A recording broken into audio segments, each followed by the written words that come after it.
You're listening to Vancouver Co-op Radio, CFRO 100.5 FM. We're here on the unceded traditional territory of the Salish, Musqueam, and Tsleil-Waututh nations. This is Bernadine Fox, here with my co-host for the week, Glen Grigg, bringing you Both Sides Now.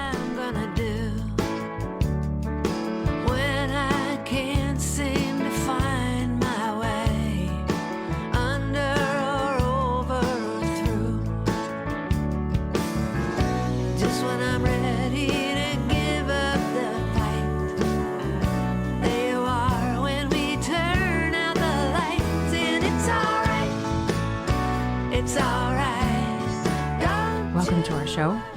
I'm your host, Bernadine Fox. And I'm Glen Grigg. And joining us today by phone is Christine Forner from Calgary to talk about dissociative identity disorder. For over 2 decades, Christine has specialized in working in the field of trauma, post-traumatic stress, and traumatic dissociation. She is a clinical social worker. And she's here today to answer our questions. I'm thrilled that you're here, Christine. Thank you so much for coming. Oh, thank you for having me. I'm going to follow up on a question that was asked the last time you were on, which was sometime, I think in June, maybe, last year. And you made this comment that you felt that trauma may be behind most mental health diagnoses. Is that true? Am I still remembering that right?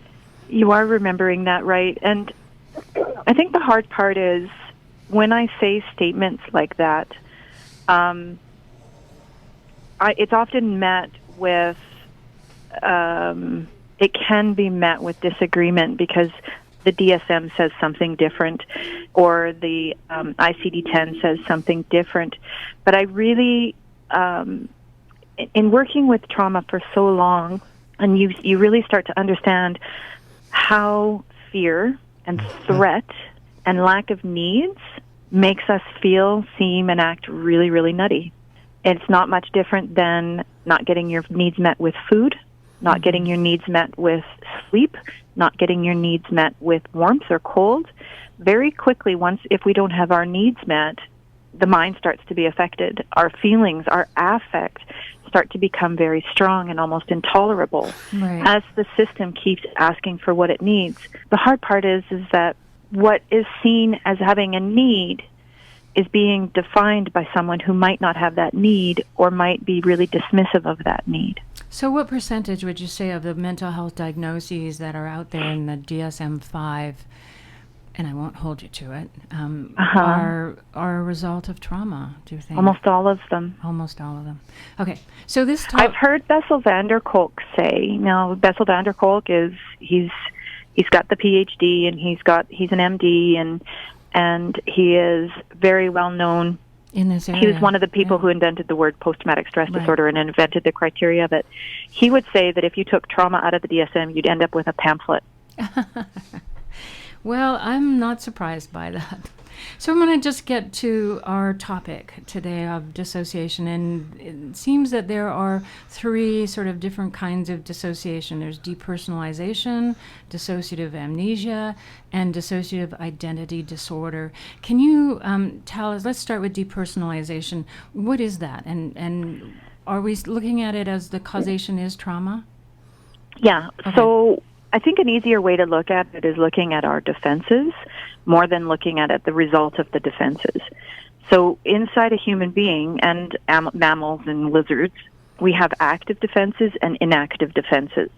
We have defenses that we need to take some type of action to get ourselves away from danger or towards safety. If those aren't options, so for example, because we are a being, our evolution is, we spent most of our evolution in the middle of the food chain. It's only been in the last little while that we're on the top of the food chain. So our neurobiology reflects being in the middle of the food chain. And animals prefer to escape. They prefer to take action. They prefer to fight or flee or freeze, a hard freeze to be invisible, because those are the safest ways to save yourself. But if that predator gets too close, then we have our inactive defenses that help save the day. These are like the brakes to the active gas. So in our neurobiology, we have a parasympathetic ventrovagal state of being. This is when we're safe and when we're socially engaged. There's brain structures that are designed to be good at curiosity. There's brain structures that are open. There's brain structures that are relational. Those are all really dominant when we're socially engaged, safe, and secure. When we're not socially engaged or we don't feel safe and secure, we're going to be disengaged socially. We're going to turn off all of those structures that are connected to relating and being close and hugging and kissing and all of those things that are designed to foster life, right? Those things aren't important when you're either being chased by a tiger or in a tiger's mouth. Right. Worrying about having empathy for the tiger is going to get you in trouble, so empathy goes away. Having insight when you're fighting a tiger is not going to help you. So the insight goes away when we're in a fight. And these brain structures are only supposed to happen every once in a while in a lifetime, maybe a dozen times, maybe less. But when we don't have our needs met as children, our brain structures develop with that in capacity. So the inactive defenses are there to prevent the body from doing action or actually, being alive, looking alive, seeming alive. And that's the dissociative disorders. Ah, well, that's fascinating. How would somebody who has dissociation or depersonalization describe it? Well, so what is actually happening neurobiologically when we dissociate? The thalamus intentionally scatters information so that pieces of sensory information might not go with affect or emotion, or awareness certainly is cut off, or emotion isn't necessarily going with meaning. It kind of gets scattered in there. The other thing we know is that the body secretes an enormous amount of natural opioids and cannabinoids. So basically a shot of heroin or a shot of morphine or a shot of some type of oxycodone, that type of stuff, the body secretes that naturally. And so when people are dissociating, the body secretes anesthetics, so things that numb it. It lowers consciousness and awareness. And that is the feeling of depersonalization and derealization. Right. We don't feel connected to ourselves or to the world. And that disconnection is from a mixture of the thalamus and the inactive defense system and other things that are intended to remove awareness or remove feelings and sensations. And so you feel kind of high when you're doing this level of dissociation. So your peripheral vision can change. You can hear ringing in your ears. You may feel like you're watching things from a movie as the system is removing your level of awareness in order to survive living being in a situation that you can't get out of. And so if we take it as far as dissociative identities, are we on a continuum? It is a continuum. Okay. Right? So the next thing that sort of happens is, the system might be needing to remove sensations or knowing or it's kind of like there's a lever, right? So if we're taking a train, there's those levers or those switches that will tell the track to go one way or track to go another way.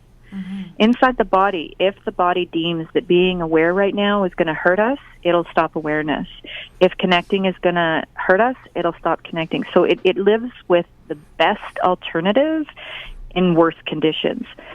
So people who experience depersonalization, derealization, it's typically a chronic, long-term irritation, upset, annoyance, lack of safety that isn't sharp or severe. So sometimes it comes from domestic violence, like witnessing domestic violence as a child, but you're not actually being hurt yourself.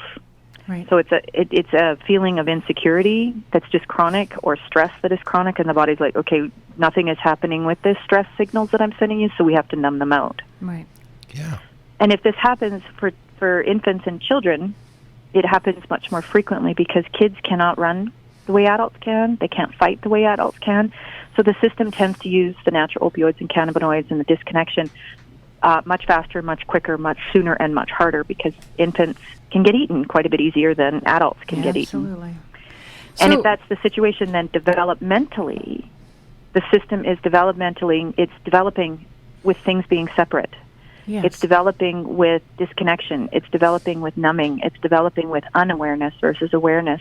And that's where you can lead to your NOSs, your unspecified or other specified. Right. And then there seems to be a group of people who, when this happens, another extra thing happens where they develop a further sense of self, an external sense of self versus an internal sense of self.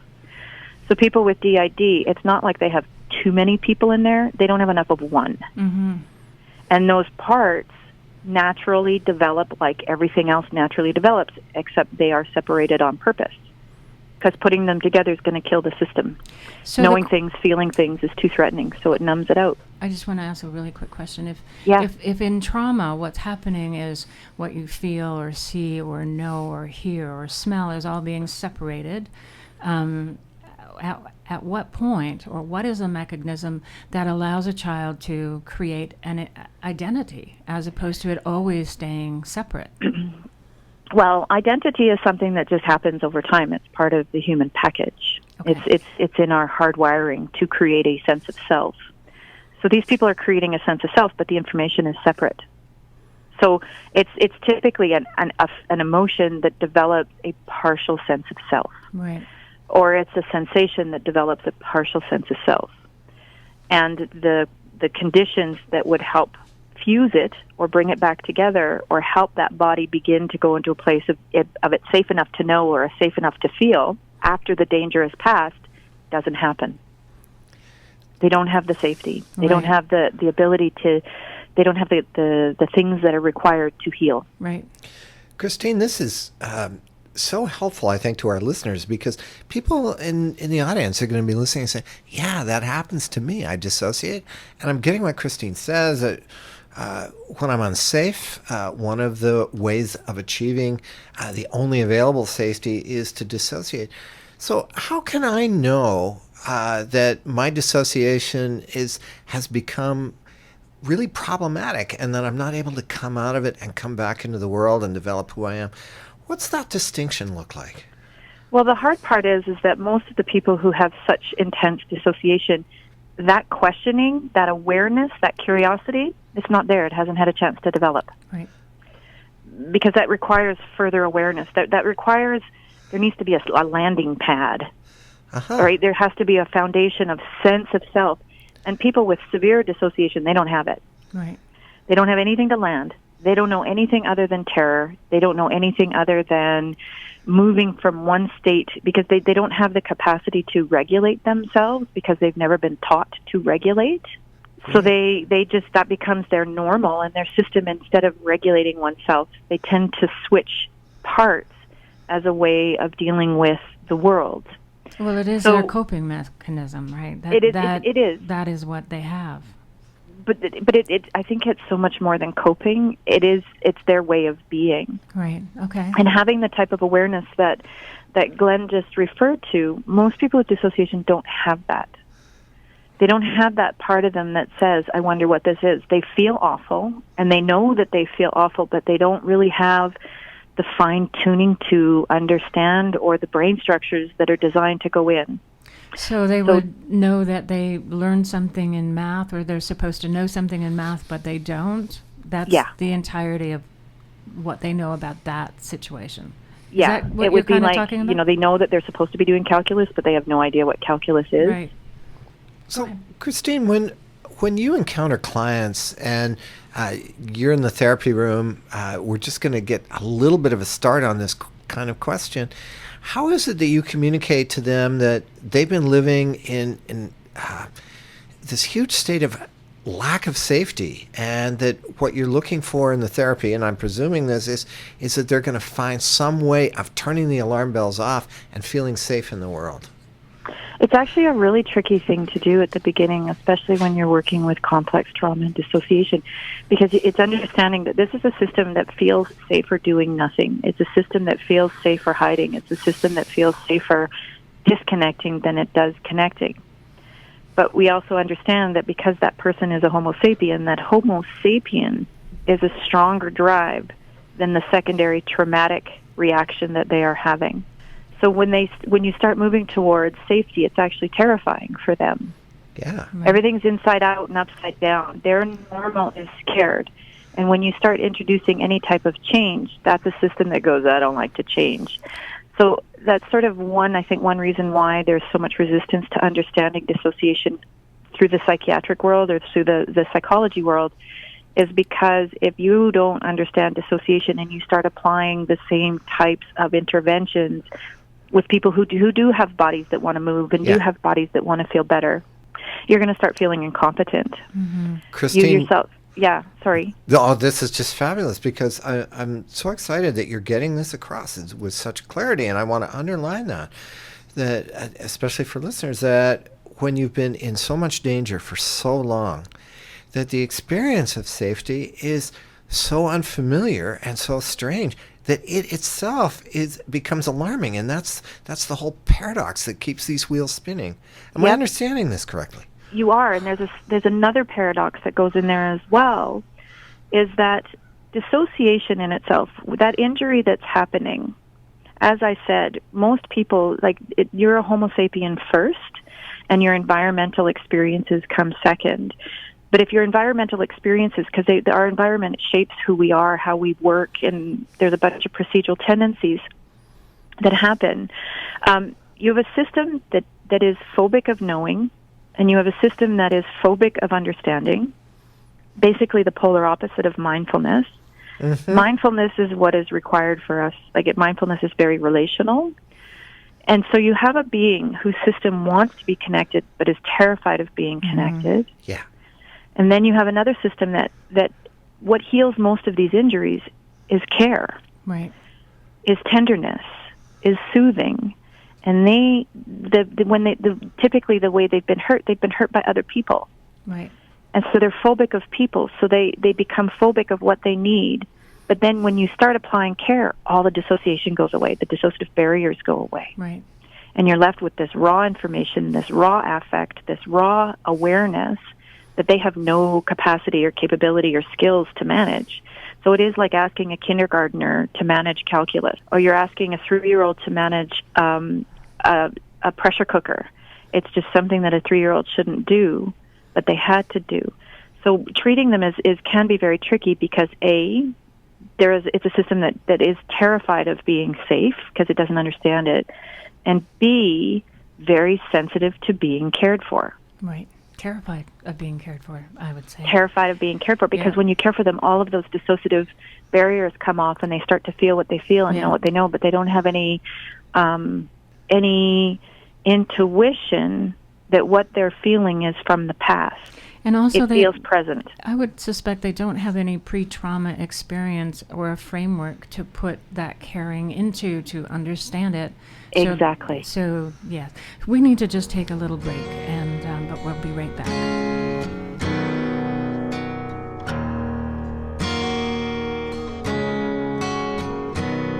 Forgive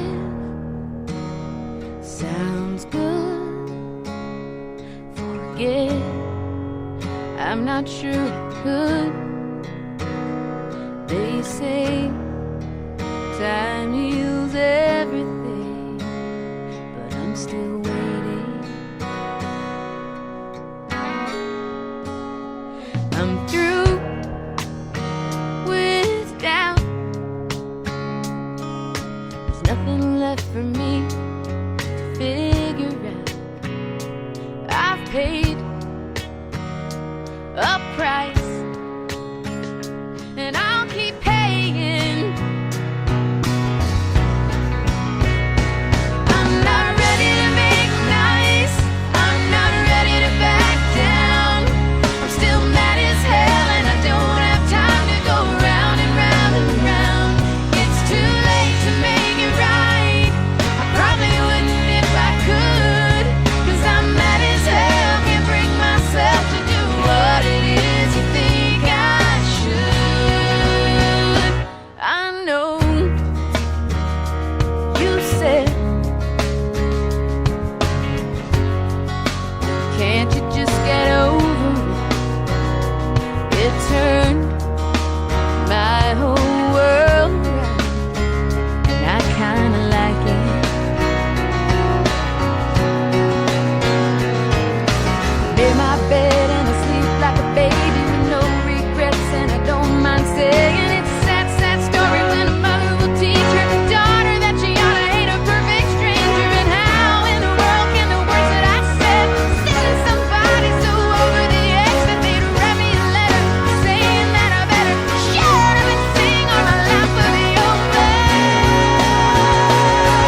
could.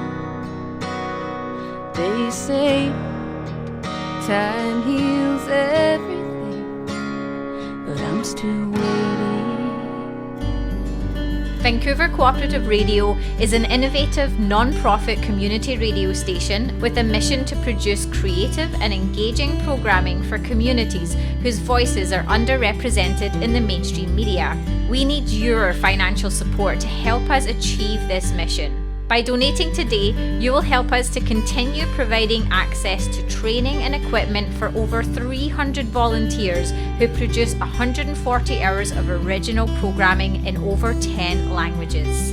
Since 1975, we've celebrated the rich cultural diversity of the Greater Vancouver area through our arts, music, and spoken word programming. Please support alternative community-based radio. You can donate today by visiting coopradio.org or calling 604-684-8494. That's 604-684-8494. You're listening to Both Sides Now on Vancouver Co-op Radio, CFRO 100.5 FM. I'm Bernadine Fox. And I'm Glen Grigg. And we're here with Christine Forner to talk some more about dissociative identity disorder. We're not going to go over the criteria in the DSM-5 because folks can go and read that for themselves. But I do want to talk a little bit more about what kind of trauma, because dissociation has, in some folks I've noticed, has become sort of a fad.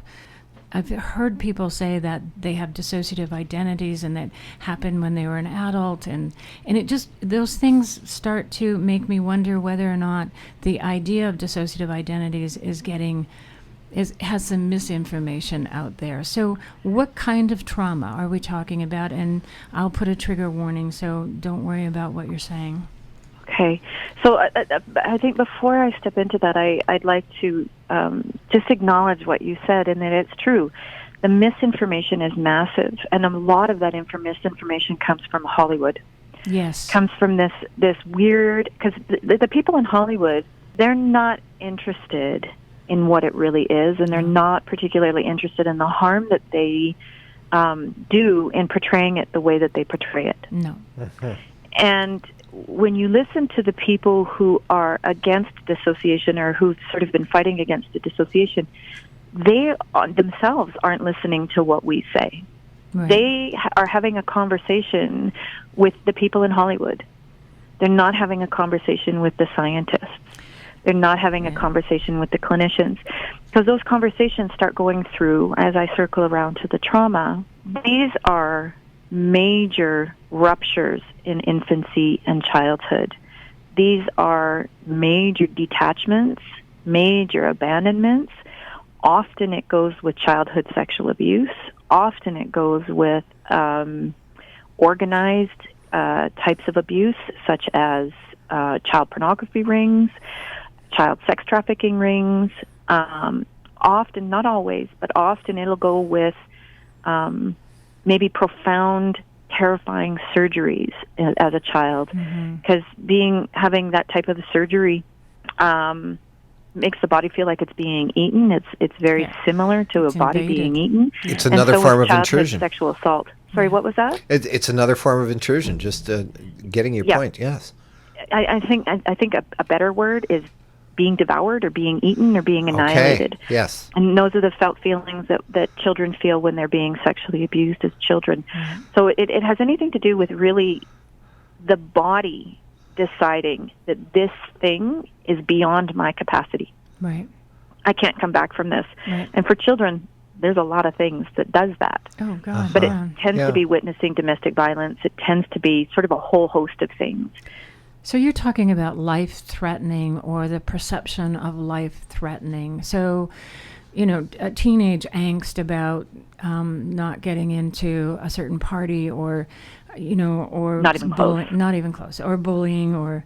Not even close. Not even close. And I think, honestly, that just to give society sort of an out, I think it's really hard for people to imagine the type of trauma that happens for a child and what that life-threatening is, because they have no frame of reference for that, in the same way that someone who's dissociative has no framework for caring. At what age would you say a person or child is at when they no longer can create dissociative identities?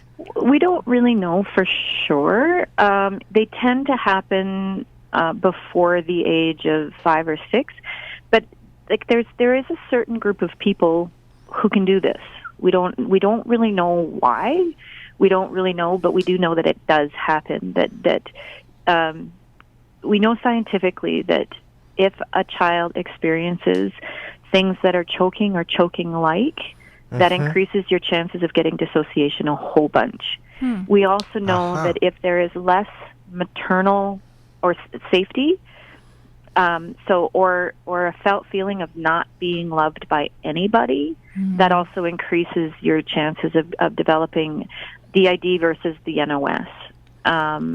So really, the less safety there is, the higher chance this is.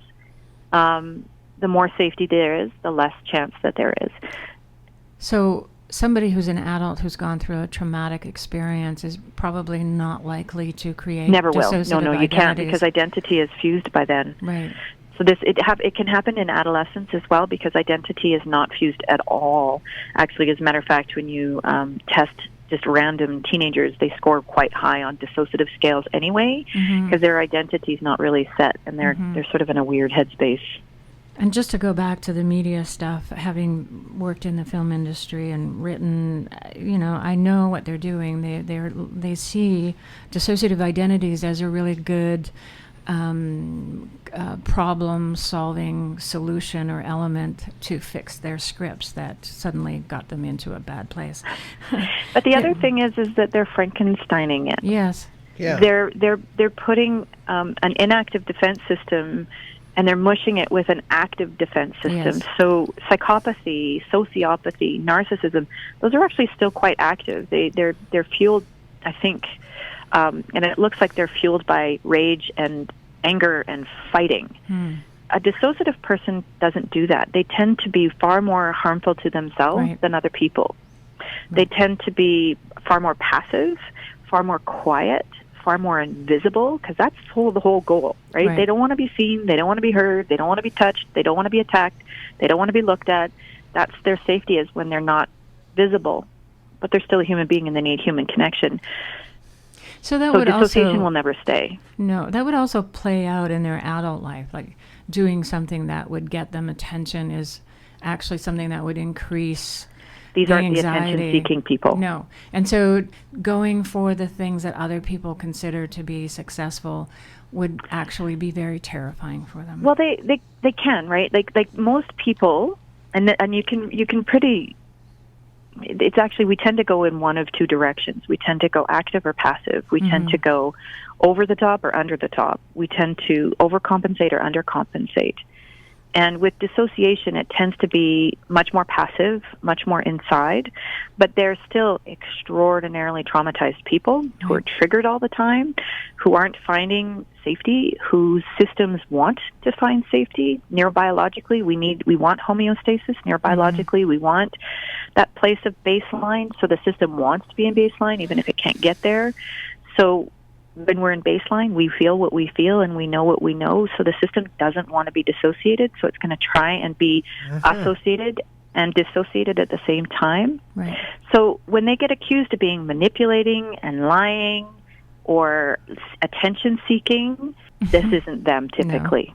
That's something else. So just a couple stats. One thing in terms of self-harm, one of the stats that I came across was that 70% of folks with dissociative identities have attempted to commit suicide. Is that all the time? All the time. Okay. They're living in the land of dead, right? They're living in that tiger's mouth. It is like when you're in a tiger's mouth, helplessness and hopelessness are valuable. Right. Yeah. When you're trying to be alive, helpless and hopeless is not great. No. And in those moments, they don't know how to be alive. And what is the ratio to male and female? I think it's about the same. I don't really think that, but men tend to end up in jail, and women tend to end up in psych wards, and that's the misogynistic part that I think I'll talk about in a little bit. Right. Most of it, the men who are like this end up in jail, and women who are like this end up in psychiatric units. Yes. Christine, that's such an important distinction. And when we were talking earlier, you were saying that this lack of safety as an early childhood experience is also in, you've done what I consider a brilliant analysis that links this to misogyny. Can you talk about that connection a little bit? So there's sort of two different angles that I take into consideration when I start talking about misogyny, and because it makes no sense to me. Dissociation and the dissociative disorders, because it has been held up to a different level of scrutiny than other areas of mental health, there's more known about dissociation and dissociative disorders than any other mental illness. Yes. We know where it comes from. We know what it is. There's different theories onto why it is, but we know what it is. We know how it shows up. We can see it. We can test for it. We can reliably test for it. And it's not taken at face value that there is scientific rigor. It's taken at face value that this is just made up weird stuff. Right. And I find that super strange, because if you're going to be a doctor or a psychologist, you're told as you go through school to have evidence-based practice and to have scientific rigor. Mm-hmm. But when it comes to this, they're ignoring all of it.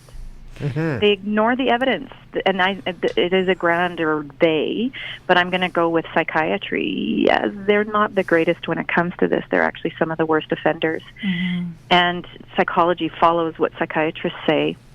And you got to wonder, okay, so what is it that makes psychiatrists, who are supposed to be in a profession that is supposed to be human helping, ignore something that is so known? And it has to be something personal. And the only thing I can think of is misogyny. Understanding the history of psychiatry, Pierre Genet was talking about dissociation and complex trauma 150 years ago, and he was spot on. When Freud gave his etiology of hysteria back in 1896, I do believe it was 1896 or 1898, he said that hysteria was a result of child sexual abuse, and his explanation of it was spot on. People didn't want to hear that. They didn't want to know that. And then you take a look at the number of people who are actually sexually abused. Mm-hmm. Our statistics have been pretty consistent since we've been paying attention, right, since the 80s. It's about 1 in 3 girls and 1 in 5 boys. The trajectory changes for women because they will continuously be sexually assaulted throughout their lifetimes, and men kind of stops. The boys stop in adolescence.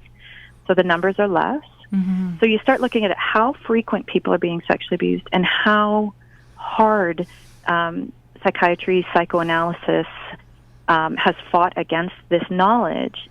The only thing I can think of is misogyny. Are they taught about sexual abuse in school?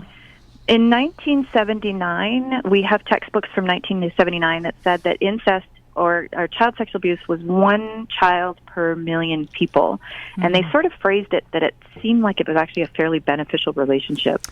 Oh, God. Okay. And that's that's what they're doing 1979. with therapists and clients. Most people think that the client is the one that benefits the most out of that sexual abuse. We're just going to take a little break.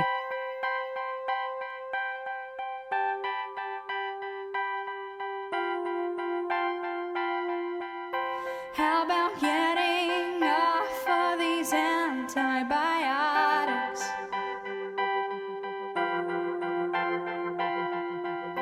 How about stopping eating when I am full of?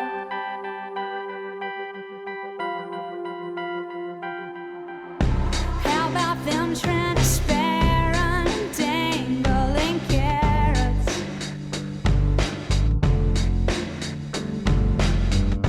How about that ever-elusive kudo?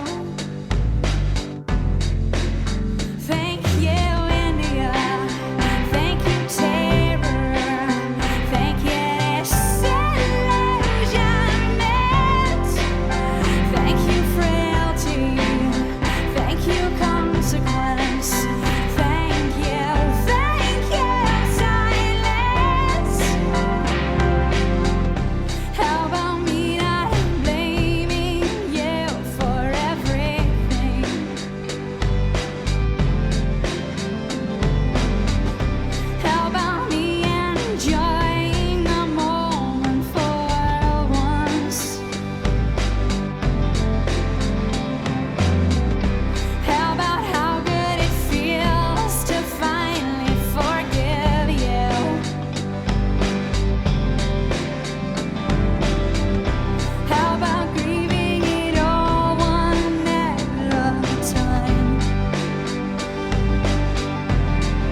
Join me, Derek White Sky Cloud. I am your host every Wednesday night from 5 to 6 p.m. for Métis Matters Radio, where we discuss why Métis matters and the worldwide matters of Métis people.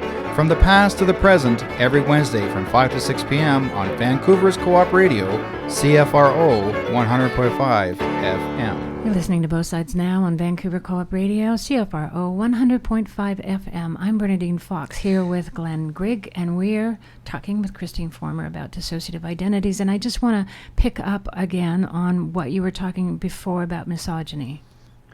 Yeah, so if you pull back and look at what actually is misogyny, right? Misogyny is injury that comes from hating women. What does a woman represent? Well, a female of our species is the thing that fosters life, nurtures life, tends to life, cares for life. And if you've been injured, all of those things are going to remove the dissociative barriers that numbs out those feelings. So I think misogyny is sort of this self-fueling thing that now, because there's so much injury, when we start to tend to and care for people, they start to feel things. But because there's lack of perspective on what they're feeling, mostly because we are so very trauma uninformed, we are so uninformed of what happens to a human body when it's hurt and when it's healing. We feel more when we heal. We know more when we heal. This stuff is brutally painful. And every time you apply care, that pain is going to come forward. And right now, we're super avoidant of pain.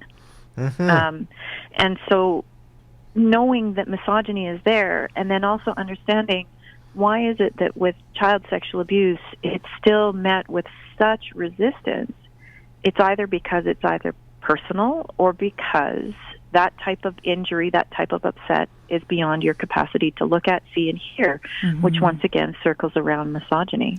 And isn't that then an explanation about why false memory syndrome seem to take off and go like wildfire?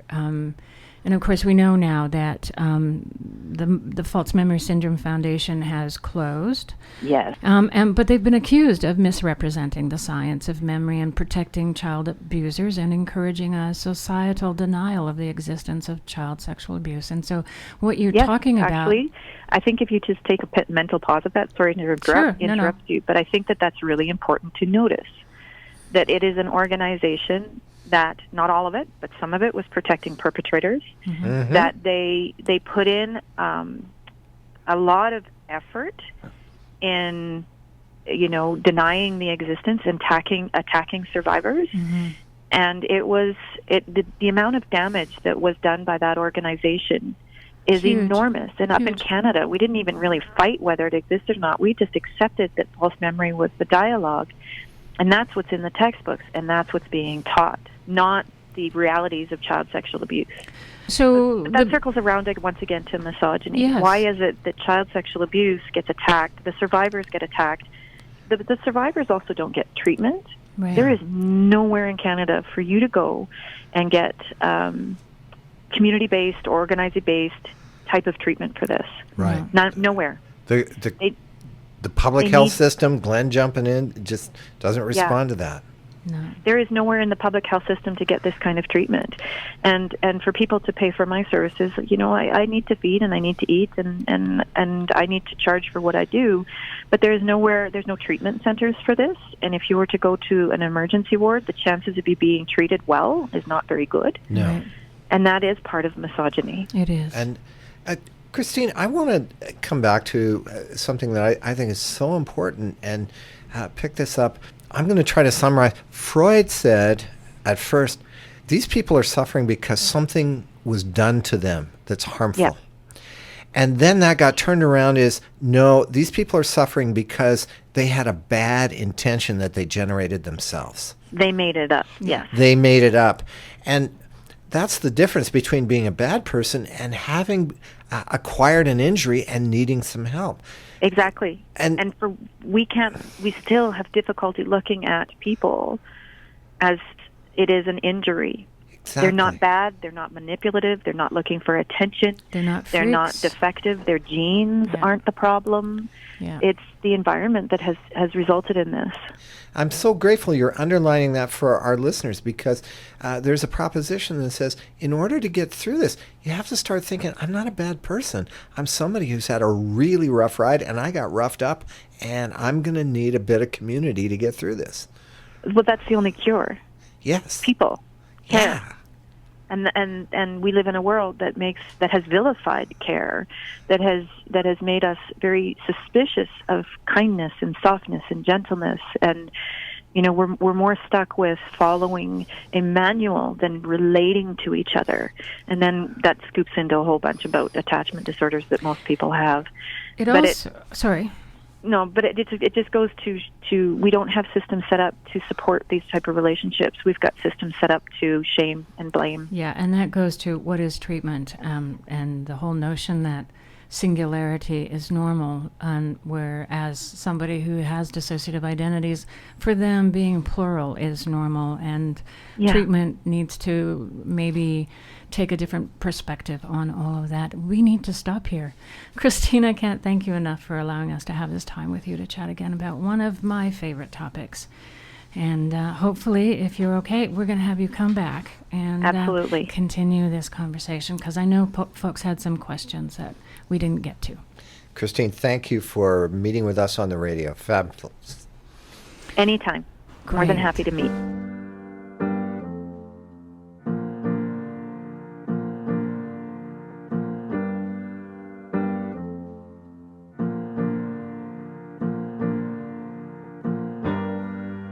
You almost had me fooled.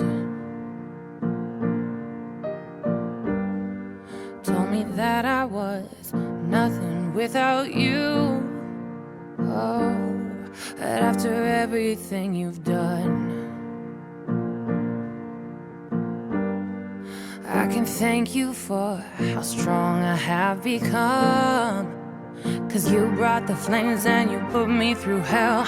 I had to learn how to fight for myself, and we both know all the truth I could tell.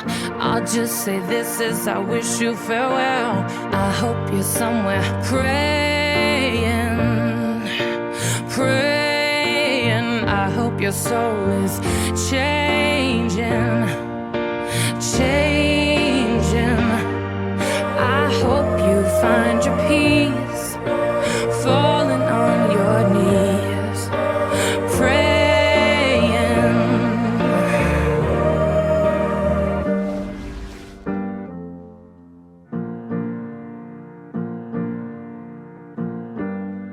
I'm proud of who I am. No more monsters, I can breathe again. And you said that I was done. Well, you were wrong, and now the best is yet to come. 'Cause I can make it on my own. I don't need you. I found a strength I've never known. I'll bring thunder, I'll bring burn. When I'm finished, they won't even know your name. You brought the flames and you put me through hell.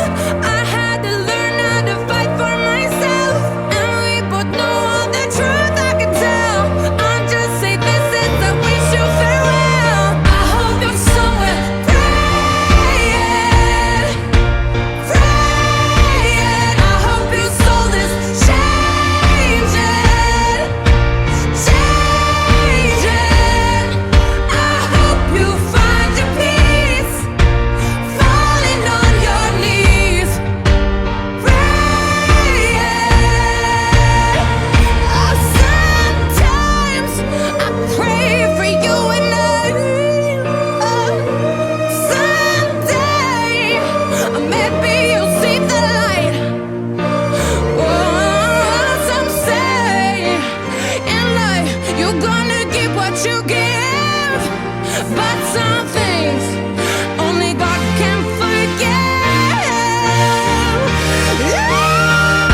listening to Both Sides Now on Vancouver Co-op Radio, CFRO 100.5 FM. I'm Bernadine Fox, and I'm with Amy Lynn Johnson. Tell us who you are. I would. So I'm a licensed professional counselor, and thank you so much for having me on. I'm always happy to talk about mental health issues, especially for the consumer. Yes. And I had a private practice for many, many years, and I became interested in the topic of therapy abuse and ethical therapy and boundary violations when I discovered a colleague was sexually exploiting a patient. And what I learned from that experience helped me realize the need for more education about what constitutes appropriate therapy, and for consumers to just become more aware of the warning signs of unethical therapy and unethical therapy. That's wonderful. We need that so much, and especially here in BC, there just is no place that mental health consumers can get unvarnished, unmitigated information about what are the boundaries in therapy. And so often we walk into therapy believing that our therapist, and of course believing our therapist, is going to tell us what's right and wrong in the course of therapy. One of the things I wanted to talk with you about today was this sort of gray area of what to do when, in a social situation, you as a client run into your therapist. And in particular, what is the parameters of how it should be handled if, for instance, you walk into a meeting, an AA meeting, or another meeting that has to do with disclosure of confidential personal information, and your therapist is there? What is the appropriate action that a therapist should take at that point? That's a really great question, and it's a question that's in so many training programs in your Ethics 101 class, this exact scenario.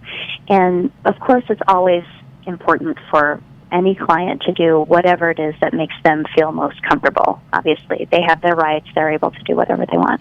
But for the therapist, the responsibility it melds over into that situation. And so what we recommend is that the therapist remove herself immediately and discreetly so that there's no conflict there, and so that this client can, have the meeting freely.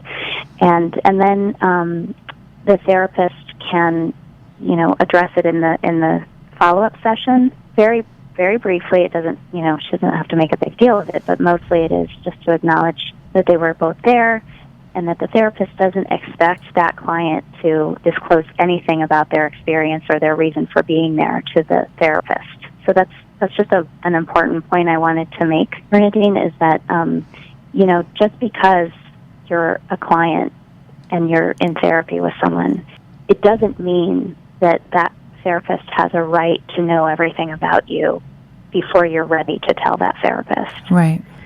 And so, and I always say to my clients, all of my questions are voluntary. You can always pass. Just because someone asks you a question doesn't mean you have to answer it. Right. And so it's important that the client doesn't feel like, because there's all sorts of reasons someone might be there. They might be there for a friend. They might be there for a class. They might be there for their own recovery. But they don't owe their explanation for being there to the therapist if recovery hasn't already come up. Does that make sense? Yes, absolutely. And also, what about who gets to attend that particular meeting? Like, whose responsibility is it to remove themselves from that meeting from that point on? So the way that I see it, and there may be different perspectives, but for me and my colleagues who are ethics professors, the way that we see it, it's really incumbent on the therapist to remove themselves. They can, if it's a meeting they've been attending for a long, long time, there are a few meetings in the area, that can be processed in the session. If this client doesn't have any particular need to go to that session, they can agree to, okay, this is when I go, and so we won't meet up again. Right. But if the client is really interested in continuing to attend that meeting for their own recovery, I feel like it's the therapist's job to remove herself and support the client's recovery. Yes, I think it's always the therapist's responsibility to make sure that the boundaries are being held, and certainly given the nature of an AA meeting or another type of meeting like that, one of those boundaries is to maintain Not disclosing personal information to your client. Absolutely. Absolutely. Yes. So that's wonderful. So they shouldn't be attending the same meeting ever. No. And again, just to reiterate that as soon as the therapist sees her client at this meeting, she should discreetly remove herself. Right. So that the client is comfortable disclosing anything in the group that he or she wants to. Right. Thank you, Amy, so much for that. I hope I get you back on another time to talk about other kinds of issues that come up when we are looking at the issues of healthy boundaries in a therapeutic healing relationship. Yeah, I would look forward to speaking with you again. CFRO has the most reggae and Caribbean music of any station in the Vancouver area. Start your week off with some reggae oldies on Tuesdays from 10:30 a.m. to noon with Level the Vibes.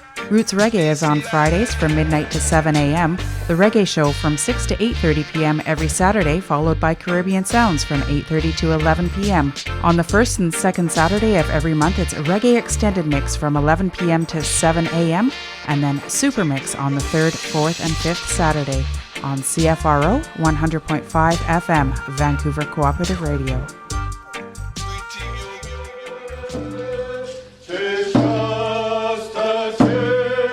Hot Squad Tanoyap, Monica Queen Sna. Hello, my name is Monica. We're from Norgate Community School. Hot Squile Tanoyap, Norman Queen Sna. Tina Chitla Homolchiston Skolauto. Chapwa Takwayaan, Ta, Vancouver Co-op Radio, CFRO 100.5 FM. Online at www.coopradio.org. You're listening to Both Sides Now on Vancouver Co-op Radio, CFRO 100.5 FM. I'm Bernadine Fox. We were entertained by Keisha, Alanis Morissette, and Dixie Chicks, and soon you'll get to hear Sherry Ulrich. My thanks to Christine Forner for chatting with us by phone about dissociation, and to Glen Grigg for co-hosting. But most importantly, our thanks goes out to you for joining us today.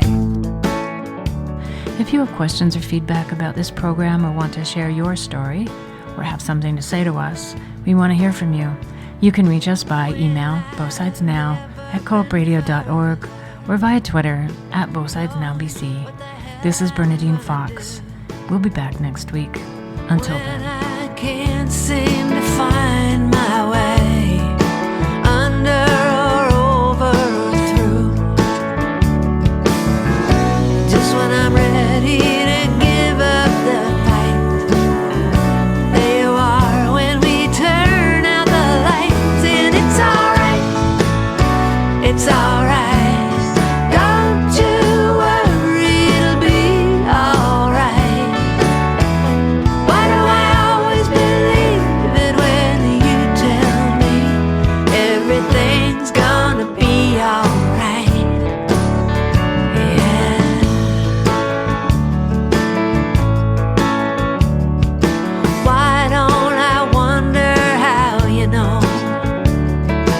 Surely you don't have all of the facts. You could be just making it up. Why don't I ever think of that? It's some kind of magic in the words that you breathe, saying, baby, take it from me. It's alright, it's alright.